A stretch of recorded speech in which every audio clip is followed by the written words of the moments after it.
Well, several members of this board who were elected in 2011 and their first term voted to approve new developments, even though the Planning Commission and the county staff said that the tax revenues would be far less than the cost of infrastructure provided. And even though, and particularly our Cortland and Chancellor supervisors voted in favor of these developments, those two together both voted 13 times for new developments at net negative revenues of $92 million.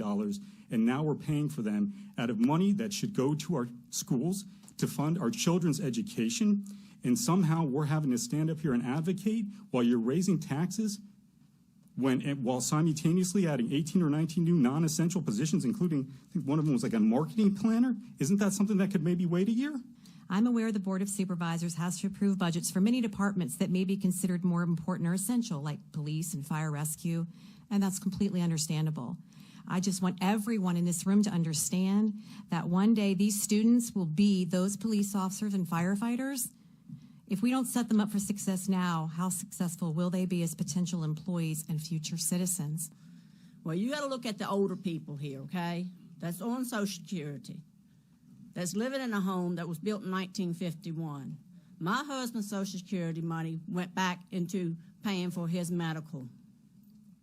Taxes have got ridiculous. Y'all steady building, building, building, building, building. Look at all the townhouses and stuff y'all have put up around here. The courthouse looks horrible up here where y'all have let all this stuff go up here. Y'all are supposed to be helping the citizens, not hurting us. And by putting this tax increase on us, it's going to hurt the older people. You're forcing them out. They're going to have to go bankrupt. They're going to have to sell the place and stuff. It's not fair. You need to look out for the older people also. Do our students, staff, and schools once again need to bear the weight because of the county's non-existent strategic plan?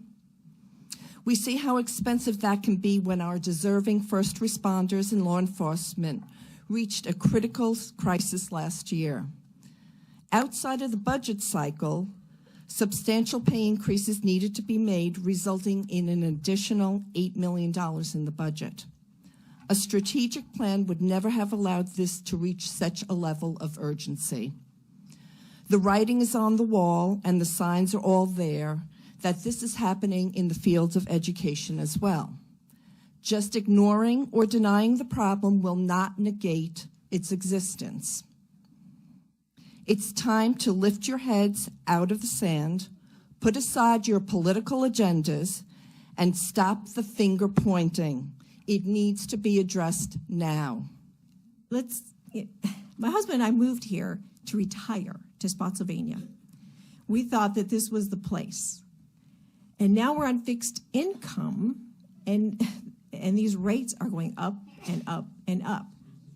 So I'm asking you to consider carefully the amount of the taxes, because you're going to be pushing the retirees out of here. We're not going to be able to afford to live here